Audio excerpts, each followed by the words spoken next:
On August 13, 2018, a man named Chris Watts stood on his front porch in Frederick, Colorado, running his thumb along his bottom lip. He wore a gray polo shirt, too tight across the chest. His face was the color of old concrete. Beside him, a local news reporter held a microphone, and in front of them, a bank of cameras captured every micro-expression. "I just want them back," Chris said. His voice cracked. He looked down at the porch steps, then back at the lens. "I just want them to come back. I'll do whatever it takes to see them again." He was talking about his wife, Shanann, who was 15 weeks pregnant with their third child, and his two daughters, 4-year-old Celeste, known as Cece, and 3-year-old Bella. They had vanished sometime in the early morning hours. Chris claimed he'd left for work at 5:15 a.m. When he returned, the house was empty. No note, no struggle, just the family dog padding across the kitchen floor. The nation watched that porch interview. Millions of people, and most of them, almost all of them, saw a grieving husband, a broken father, a man whose world had caved in overnight. But there was a small group of people who saw something else. They were not detectives. They were not profilers. They were the comment sections, the Facebook groups, the neighbors who knew Shanann's daily rhythms. And what they noticed was this: Chris Watts never once said the word murder. He never speculated about an abductor. He never begged the public for help finding a suspect. Instead, he kept talking about wanting them back, as if they'd simply walked away, as if the thermostat of his own soul wasn't registering the heat closing in. This is not a story about a monster. Not in the way you think. This is a story about a man who erased his entire family before breakfast, went to work selling industrial lubricants, and then stood in front of the world and performed the role of a lifetime. This is the Chris Watts case. And every detail you think you know, you don't know the half of it. To understand the explosion, you have to understand the kindling. Frederick, Colorado, in 2018 was the kind of town where people moved to escape the noise of Denver. Rows of new-build houses with 2-car garages and front porches just wide enough for a rocking chair. The Watts family home at 2825 Saratoga Trail was a 5-bedroom, 4-bathroom beige stucco house with a red front door. It was the kind of house that real estate agents call move-in ready, and therapists call a lot of debt. Chris Watts and Shanann Watts met in 2010. At the time, Chris was quiet, athletic, the kind of man who faded into the background of a party but stood out in a photograph. 6 feet tall, blue eyes, a smile that seemed to ask permission. Shanann was the opposite. She was loud in the best way. Ambitious. A former cheerleader who had fought through health struggles, including lupus and a thyroid condition, and built a career selling a wellness product called Thrive. Thrive was a multi-level marketing company, patches, shakes, lifestyle plans. And Shanann was good at it. By 2015, she was a top promoter. Her Facebook page was a curated museum of the perfect family. Bella in a pink tutu, Cece with a toothy grin, Chris holding both of them over his shoulders. Shanann documented everything: the healthy meals, the vacations, the date nights. She posted about Chris constantly. "My husband is my rock. So blessed. Date night with my favorite person." But here is the thing about social media in the 2010s. It wasn't just a scrapbook. For MLM promoters like Shanann, it was a sales floor. Her life was the product. The happy marriage, the obedient husband, the blonde children in matching pajamas. That wasn't vanity. That was marketing. And Chris knew it. He participated willingly. He wore the Thrive patches on his arm. He smiled in every video. He lifted the girls onto the counter while Shanann filmed their breakfast routine. Outwardly, the marriage looked solid. Inwardly, the foundation was sand. In early 2018, Shanann left for a 6-week trip to North Carolina with the girls. It was a routine visit to her parents. But while she was gone, something shifted in Chris.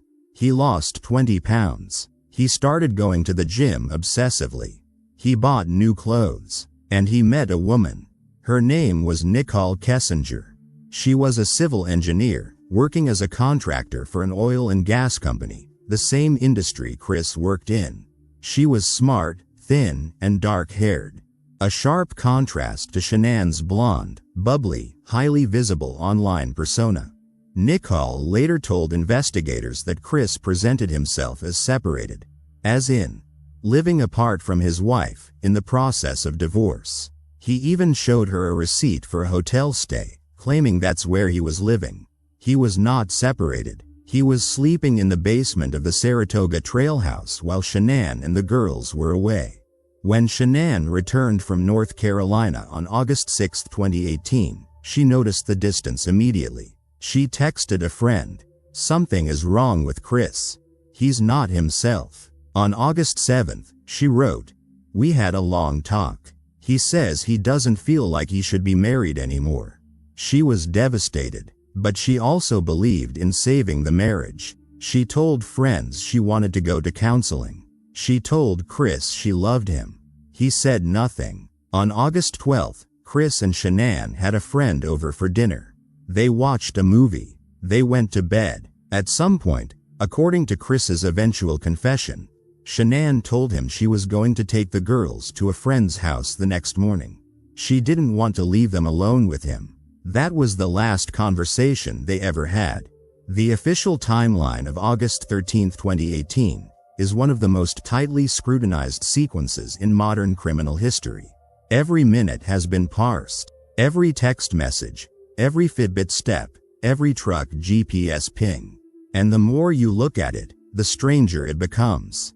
At 12:46 a.m., Chris's phone pinged a cell tower near the Survey 319 oil site, a remote collection of tanks and pipelines about 45 minutes from his house.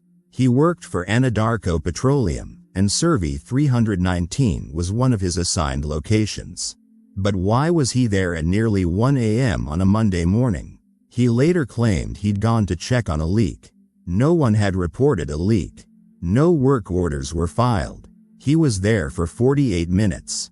At 4:23 a.m., he was back at the house. Shanann's phone, still charging on the kitchen counter, recorded no movement. Her Fitbit, which tracked her heart rate and steps, showed a sudden spike at exactly 4:23 a.m., then a sharp drop to zero. That spike, forensic experts later concluded, was consistent with a physical struggle. Chris maintains that he and Shanann had an emotional conversation that morning. She was upset about the separation. He claims he snapped, but the physical evidence tells a different story. Shanann was pregnant. Her unborn son, Nico, was 15 weeks old. An autopsy later revealed that she died from asphyxiation, specifically, ligature strangulation. That means a cord or a strap. That is not a heat-of-the-moment punch. That is a choice repeated for several minutes. After killing Shanann, Chris loaded her body into the back of his work truck. Then he went upstairs. Bella and Cece were still asleep in their beds, their rooms decorated with butterflies and princess decals. He later claimed that Bella woke up and asked, "Is mommy sick?" He said yes. He loaded them into the truck too. They were still in their pajamas. He drove back to Survey 319. At 5:45 a.m., a coworker saw him at the site. Chris was calm. He said good morning. He asked about the coworker's weekend. Then, after the coworker left, Chris carried out the next act. He buried Shanann in a shallow grave near a set of oil tanks. He then smothered Bella and Cece, one at a time, with a blanket. He put their bodies inside two separate 8-inch hatches of an oil storage tank. The tanks contained crude oil mixed with water and chemicals. The girls were alive when they entered the tank. The coroner later confirmed they died from asphyxiation due to the viscous liquid. At 7:40 a.m., Chris clocked in for work. He attended a safety meeting. He talked about pipeline pressure. He ate a granola bar. At 11:40 a.m., he returned home. He called Shanann's friend, Nicole Atkinson, who had already grown worried because Shanann had missed a doctor's appointment. Nicole was waiting outside the house. Chris unlocked the door. He walked inside. He looked around as if he'd never seen the kitchen before. "She's not here," he said. "The girl's shoes are here. Her purse is here. But she's not here." That was the beginning of the performance. 42 hours after the murders, Chris Watts sat for a television interview. Let me pause here. 42 hours. He had driven to a remote oil field. He had buried his pregnant wife. He had forced his daughters into a tank of crude oil. He had slept in his own bed. And then he agreed to sit across from a reporter and answer questions about his missing family. The interview is available on YouTube. I encourage you to watch it, but I warn you, it's not a confession. It's a masterclass in emotional disguise and failure. The reporter, a local Denver affiliate anchor, asks simple questions. What do you want to say to the person who has your family? Chris leans forward. His eyes widened. He says, "Please bring them back. Please. I'm begging you." But here is what forensic linguists noticed. He never says, "Whoever took them." He never says, "Kidnapper." He uses passive language. "They're not here. I don't know where they are. I just want them home." When asked about Shanann, he refers to her in the past tense. She was a great mom. She loved those girls more than anything. When asked about the emotional state of the marriage, he says, "We were working through some things. That's it. No panic. No urgency. No plea for the public to search specific areas." And then, the smile. At 1:53 in the interview, when the reporter says, "I know you want them home safe," Chris's face shifts. The corners of his mouth twitch upward. It lasts less than a second. But it's there. A micro-expression of relief. As if he's been given permission to stop pretending for just a fraction of a heartbeat. The internet caught it within hours. Reddit threads exploded. Facebook groups formed. A woman named Jenny, who lived 3 streets away, posted, "His affect is flat. He's not crying. My husband cries harder when the Broncos lose." But the police already knew. On August 15, 2018, 2 days after the murders, Chris Watts walked into a police interrogation room in Frederick. He was not under arrest. He had volunteered to take a polygraph test. This is a classic offender move. Appear cooperative, demonstrate confidence, and hope the investigators are lazy. They were not lazy. The lead interrogator was Detective Tammy Lee, a soft-spoken woman with a master's degree in forensic psychology. She sat across from Chris and did something brilliant. She treated him like a victim.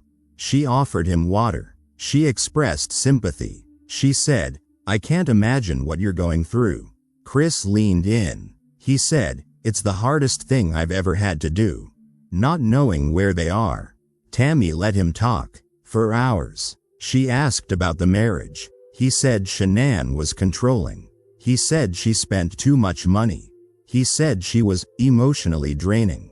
But every time he criticized her, he immediately corrected himself. "I mean, she was a great mom. I loved her." Then came the polygraph. The examiner asked a series of control questions, then the relevant ones. "Do you know where your wife is?" Chris said no. The machine spiked. "Did you harm your wife?" "No." Spike. The examiner stepped out. He told Tammy, "He's lying." Tammy returned to the room. She sat down. She didn't accuse him. Instead, she said something that cracked the entire case open. She said, "Chris, I know you didn't mean to hurt them. I know this was an accident. I just need to know what happened so we can help you." That phrase, "I know you didn't mean to hurt them," is a psychological tool called the alternative question. It offers the suspect a less shameful version of events. It allows them to confess without admitting full monstrosity. And Chris took the bait. He said, "I didn't want to hurt them. It just happened." Tammy leaned forward. "Tell me." And then, in a flat, uninflected voice, Chris Watts described how he strangled Shanann while she was still in bed. He said he didn't plan it. He said he just snapped. He said he drove to Survey 319. But here is where the confession becomes chilling. When Tammy asked about the girls, Chris paused. He said, "I don't remember what happened with the girls." Tammy, still gentle, said, "I think you do." Chris put his head in his hands. Not crying, just waiting. Then he said, "I killed them too." But he lied about the method. He told Tammy he smothered them at the oil site and left their bodies in a field. He did not mention the oil tanks. He did not mention that Bella fought back, that she had bruises on her arms, consistent with being held down. He did not mention that Cece asked, "Daddy, is this going to hurt?" The full truth would not come out until months later, when Chris took a second confession, this time in a prison interview with FBI agents. In that interview, he admitted to the oil tanks. He admitted that Bella was awake. He admitted that she said, "Daddy, no." And then he said, "I don't know why I did it. I wanted a fresh start." No documentary about this case is complete without addressing the figure who looms in the background, Nicole Kessinger. She met Chris in late June 2018. By early July, they were dating. By mid-July, she had spent the night at his house while Shanann and the girls were in North Carolina. Nicole later told investigators that Chris showed her photos of the girls. He talked about them lovingly. He said he was in the process of a divorce. He said Shanann knew about the separation. None of that was true. When the news broke that Shanann and the girls were missing, Nicole did what many people would do. She Googled. She found Shanann's Facebook page. She saw the photos of the happy family, the same photos Chris had called a performance. And she immediately went to the police. She gave them everything: text messages, phone records, locations, timelines. She cooperated fully. She took a polygraph. She passed. But the public has never forgiven her. Online, she's been called a homewrecker, an accomplice, even a co-conspirator. There is zero evidence that Nicole knew about the murders before they happened. Zero evidence she helped plan them. Zero evidence she knew Shanann was still living in the house. What she represents, instead, is the fantasy that Chris was trying to build. Nicole was a fresh start. She was the clean slate.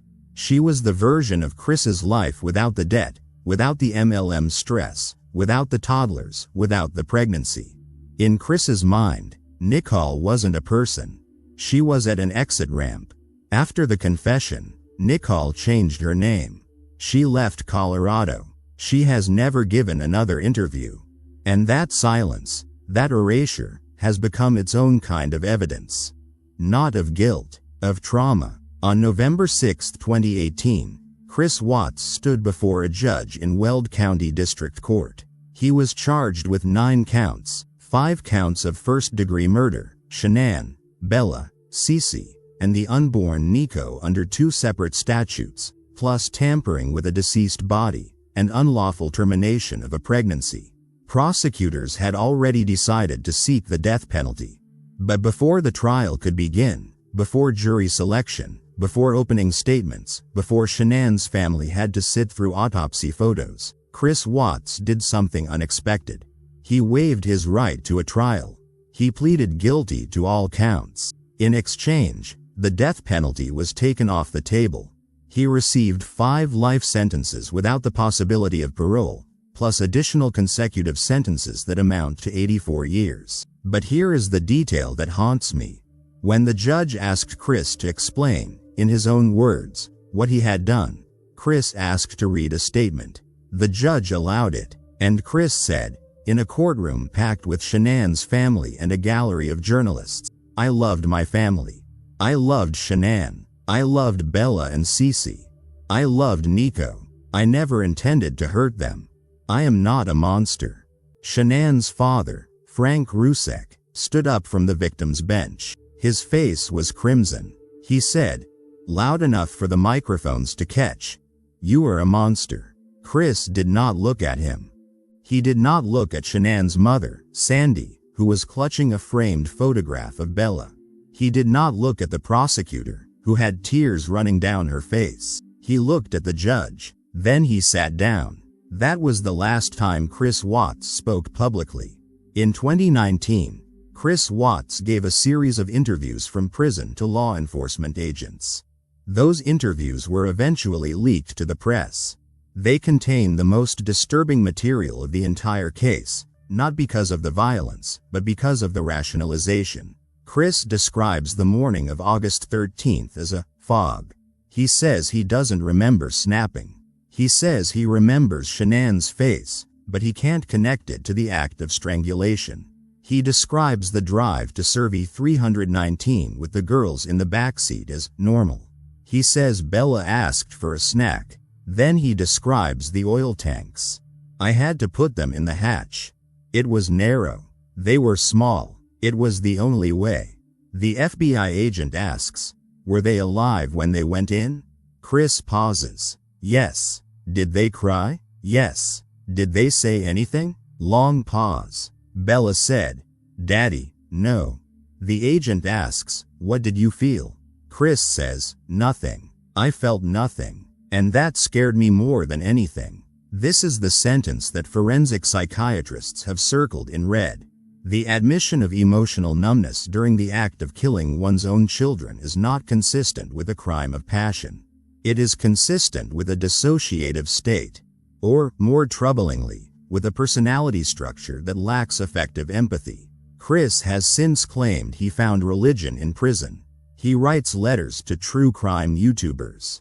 He has given multiple, exclusive, interviews from behind bars, each time offering a slightly different explanation. In one, he blames Shanann for pushing him. In another, he says he had a brain tumor. In another, he says he was possessed. None of these explanations match the evidence. What matches the evidence is this. Chris Watts wanted to be single. He wanted to be with Nicole. He wanted the financial pressure of a pregnant wife and 2 toddlers to disappear. And he had the physical capacity and emotional vacancy to make that happen. That is not a momentary lapse. That is a character profile. The house at 2825 Saratoga Trail was sold at auction in 2019.